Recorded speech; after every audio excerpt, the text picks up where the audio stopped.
Hi guys, my name is Erin. I'm a wedding photographer in Brisbane, Australia, and today I'm going to teach you how to be the best bridesmaid ever. If your best girl has asked you to be her bridesmaid or her maid of honor, you have a huge honor bestowed upon you, but there's also some responsibility that comes along with the dress and the shoes and the pretty hairstyle. You'll also be required to be your girl's #1 go-to person on the day, whether she needs her veil froofed for a photo, whether her dress isn't sitting quite right, whether she needs help going to the loo and holding it up. That's you, baby. You're the one who's going to step in and help her with anything she needs. It's definitely not hard, but here are my top tips to being an incredible bridesmaid. Help plan the hen's night. This is generally the area of the maid of honor, but even if you're a bridesmaid, offer to help out. Get an idea from the lady of the hour what kind of event she'd like, whether it's small and classy or a big bash. Gauge what kind of event she'd like and then put something together to match that. After all, you are the girls and sometimes guys who know her the best, and that's why she's asked you to stand by her on her wedding day. You're going to need an emergency kit for the day. I have one in my bag as a photographer, but it's good for the bridesmaids to have one too, because if something goes wrong before I arrive or while I'm off taking pictures of the boys or something like that and you need to handle it quickly, you'll have everything you need right there.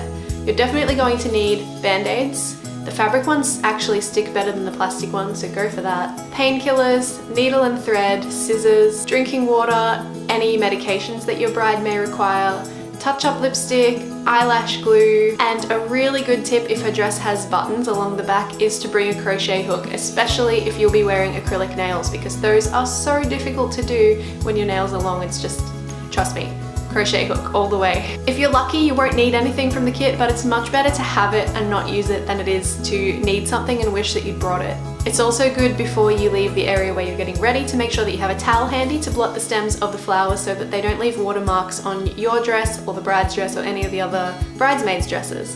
Very important. For extra points with the photographer, round up everything that the bride's going to be wearing. Her jewelry, shoes, the dress, any special little details, and have them all in one place for the photographer before they arrive, because that's going to make things much smoother for them to capture those photos and have more time to take pictures of you girls really enjoying the moment, getting ready together, and some beautiful portraits of you guys all before you head off to the ceremony as well. Tidy up the getting ready space as you go. Getting ready for a wedding is always going to be hectic and possibly a little bit high stress, but being surrounded by clutter is definitely not going to help the bride's stress levels. You know, when there's stuff all around you and it just makes you feel terrible. Being surrounded by clutter is not going to help the bride's stress levels, and it's also not going to look great in the photos. So clean up as you go. Grab that garment bag, shove it in a cupboard, put it back in a bag. You can designate one room to be sort of the dumping ground where everything goes that you'll deal with after the day if you need to, but make sure that the main space where everybody's getting ready, and especially where the dresses will be going on,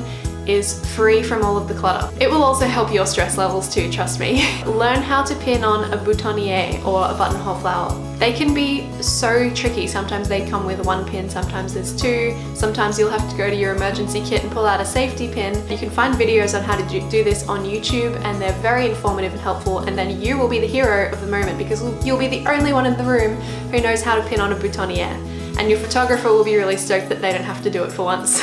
Keep in mind that the pinning technique is actually a little bit different for a jacket versus a shirt, so find out from the bride first what her dad will be wearing, and then you can learn the correct technique accordingly. Learn which side things go on. That sounds a little bit vague, but things like, for instance, the boutonniere or the buttonhole flower goes on the left lapel or on the left side of the chest on the shirt.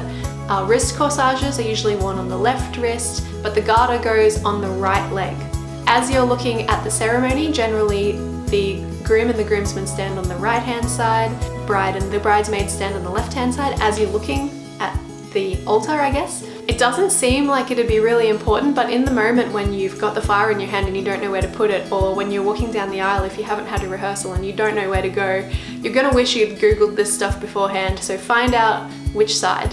That said, it's okay to break tradition, so if you're not sure, just pick a side and stick to it. It is your duty to watch and fix the dress and or veil at all times. If you see it sitting wrong, if it's halfway through the ceremony, if it's while she's sitting at the reception, just duck in and fix it up. That's your job as a bridesmaid. In the words of the wonderful Mad-Eye Moody, constant vigilance, especially during the family photos. Keep an eye on that dress. Check in with your bride regularly and just ask her if there's anything she needs. Chances are, if you know her really well, you won't even need to ask. You can just anticipate her needs, and if you know that she'll probably need some water, just hand her a bottle of water. She has probably planned this day single-handedly for months, and she'll be juggling so many things. So if you can take any task off her, even if it's really small, take it out of her hands, she'll be so grateful. Be ready to fix her lippy, or hold her dress while she walks around, or hold it up so that she can pee. Whatever it takes, anything that you can do to help, she is going to absolutely love you for it.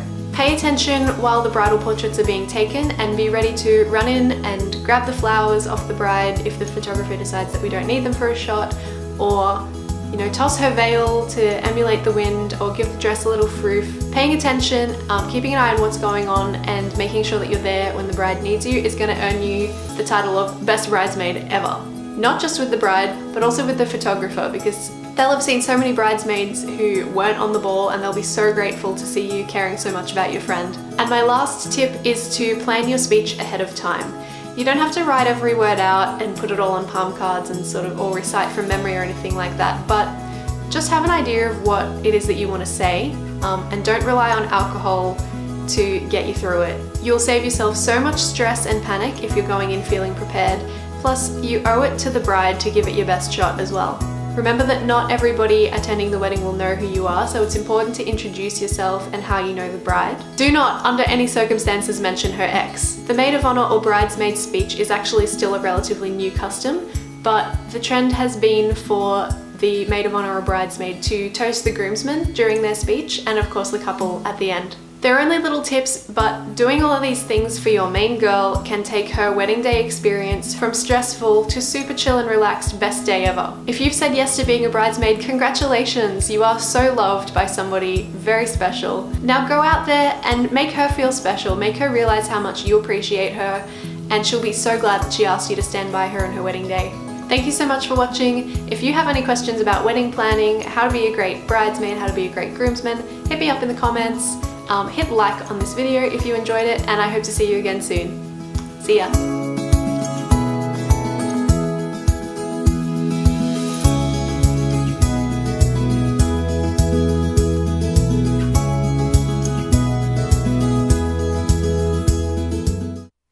Oi, Mitsu. That's my chair. Excuse you.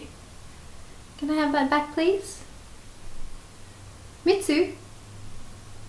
Oi, what are you doing? That's my chair.